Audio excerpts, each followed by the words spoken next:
बात होगी नाम की। नाम जिस पर मचा है सियासी कोहराम, जो उत्तर प्रदेश बीजेपी में उठापटक को लेकर चर्चा में था, इस नाम की वजह से वो चर्चा, वो बहस थम गई है। अब जो भी हो रहा है वो इसी नाम पर आकर अटक गया है और इसी नाम की वजह से योगी भी चर्चा में आ गए, चाहे वो पॉजिटिव हो या फिर नेगेटिव। चारों तरफ योगी मॉडल की चर्चा हो रही है। चर्चा की शुरुआत करने से पहले देखते हैं योगी सरकार के आदेश के बारे में लोगों की क्या राय है। हाँ है कि जहां से कांवड़े गुजरेंगे वहां दुकान वाले का पता होना चाहिए कि वो कौन है और वो बोर्ड लगाए। तो सरकार के इस फैसले को किस नजरिए से देखो, हम तो इस फैसले का समर्थन करते हैं। बोर्ड लगने से हमें पता लग पाएगा कि ये मुस्लिम है या हिंदू है या कौन है। हमारा मन करेगा तो हम मुस्लिम से खरीद देंगे या नहीं खरीद देंगे, वो हमारे ऊपर डिपेंड है। शुक्रिया करते हैं योगी जी का।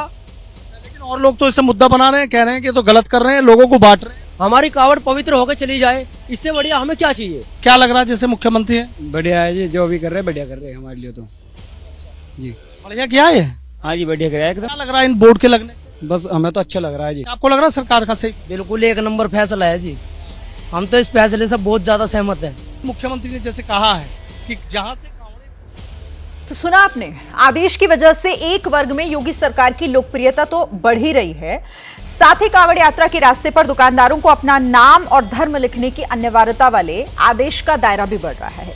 पहले ये सिर्फ उत्तर प्रदेश के 3 जिलों तक ही सीमित था, लेकिन आज की तारीख में ये पूरे उत्तर प्रदेश और उत्तराखंड में लागू हो चुका है और अब इसकी मांग मध्य प्रदेश में भी हो रही है।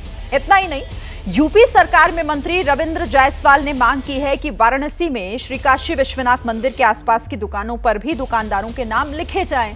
बीजेपी खुलकर योगी सरकार के आदेश के समर्थन में है। खुद केशव प्रसाद मौर्य ने इस आदेश का विरोध करने वालों पर सवाल उठा दिए हैं और जो आरएलडी कल तक इस आदेश के खिलाफ थी, इस पर सवाल उठा रही थी, आज उसने भी अपना स्टैंड बदल लिया है। अब सवाल यहां पर यह है कि क्या इस आदेश की वजह से योगी सरकार ने पार्टी के अंदर और बाहर के विरोधियों को भी पस्त कर दिया है? अगर हां, तो क्या योगी आदित्यनाथ और उनकी पार्टी बीजेपी को इसका फायदा आने वाले उपचुनाव में भी मिलेगा? आज की बहस में इन सवालों पर चर्चा करेंगे, लेकिन पहले देखिए इस मुद्दे पर सियासी वार पलटवार।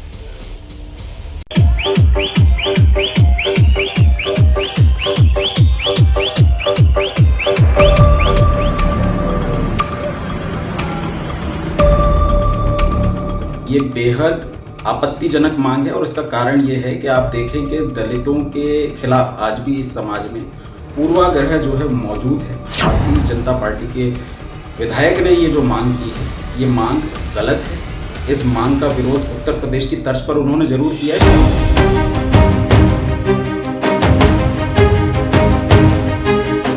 मध्य प्रदेश में भी रमेश मेंदोला विधायक ने पत्र लिखा तो उसको लेके कांग्रेस चालू हो गई, कह रही ये गलत है, ये अपमान है, बांट रहे। मनमोहन सिंह सरकार ने 2006 और 2011 में इस निर्णय को लागू किया और इसको आवश्यक किया, तो अब कांग्रेस ही कांग्रेस के निर्णय का विरोध कर रही।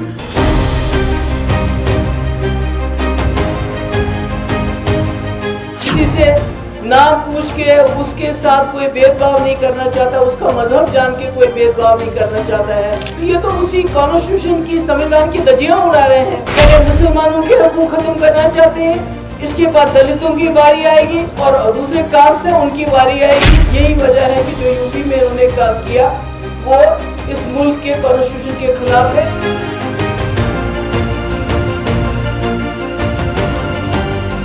सब चीज में अगर वोट को देखा जाएगा तो शासन नहीं चलेगा। ये तो हो गया, जोगी जी ने बना दिया, तो वो विभेद कर रहे हैं। तुम पियो तो पुण्य, मैं पीऊं तो पाप।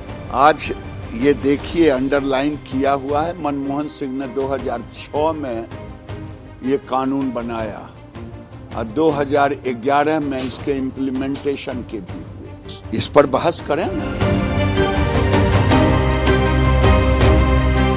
भाजपा की नैतिक हार हुई है, उस हार को वो हजम नहीं कर पा रहे हैं, इसीलिए हर राज्य में वो अपनी पुरानी सांप्रदायिक राजनीति पर उतर आए हैं। देश भाजपा की सांप्रदायिक राजनीति की ओर सहन नहीं करेगी। पंच भी जाके कांवड़ लेके जाए और बढ़िया जाकर के भोले बाबा को जल चढ़ाए। जो बुद्धि में विकृति आई है वह विकृति खत्म हो जाएगी। जो सवाल उठा रहे हैं, मुझे लग रहा है कि उनको सवाल जो उठाने का काम है वो केवल शुद्ध रूप से मुस्लिम तुष्टीकरण की राजनीति कर रहे हैं।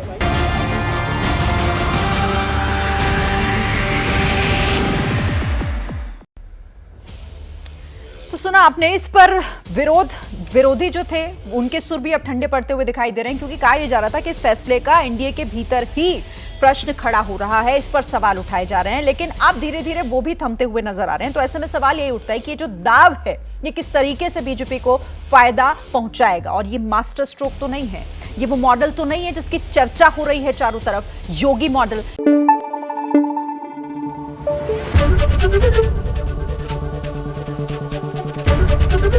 एबीपी न्यूज आपको रखे आगे।